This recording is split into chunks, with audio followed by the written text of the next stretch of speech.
ગીર સોમનાથમાં વિરામ બાદ શરૂ થયો છે વરસાદ। વેરાવળ શહેરમાં લાંબા વિરામ બાદ વરસાદી ઝાપટા પડ્યા। વાદળછાયા વાતાવરણ બાદ વરસાદ વરસ્યો છે। શહેરીજનોને ગરમીથી રાહત મળી છે।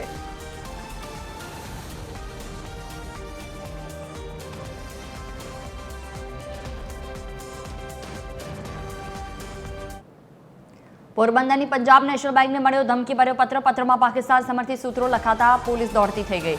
રાજકીય નેતાઓ માટે પત્રોમાં વિભત્સ શબ્દોનો પ્રયોગ કરાયો છે। અજાણ્યો શખ્સ બેંકમાં પત્ર આપી ગયા બાદ તપાસ તેજ કરવામાં આવી। કમલાબાગ પોલીસે સીસીટીવીના આધારે તપાસની કામગીરી હાથ ધરી છે।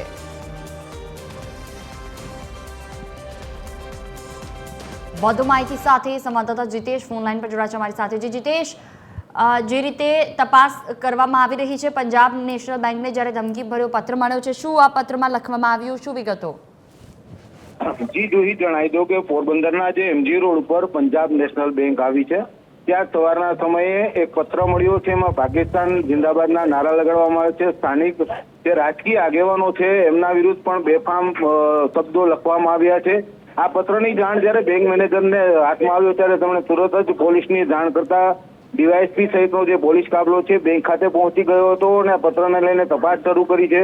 આજુબાજુ વિસ્તારના અને બેંકના સીસીટીવી ફૂટેજના આધારે તપાસ શરૂ કરી છે। આ પત્ર ક્યાં ઉદ્દેશથી લખવામાં આવ્યો છે, લોકો કોઈ વ્યક્તિ એમાં સંડોવાયેલો છે કે બહારથી કોઈ પત્ર અહીંયા આપીને ચાલ્યો ગયો છે, એ તમામ મુદ્દાઓને લઈને હાલ પોલીસે તપાસ શરૂ કરી છે। અત્યારે ભૂતકાળની જો વાત કરીએ પોરબંદરની, તો ભૂતકાળમાં એક યુવાનનું પાકિસ્તાન સાથે કનેક્શન સામે આવ્યું હતું। ત્યારબાદ આજે પાકિસ્તાની પત્ર મળ્યો છે, તેની સામે સ્થાનિક રાજકીય આગેવાનો સામે પણ જે ગાળો લખવામાં આવે છે, અપશબ્દો લખવામાં આવે છે, આ પ્રકારનો જ્યારે પત્ર મળ્યો છે ત્યારે કોણે લખ્યો તેને લઈને તપાસ શરૂ કરી છે।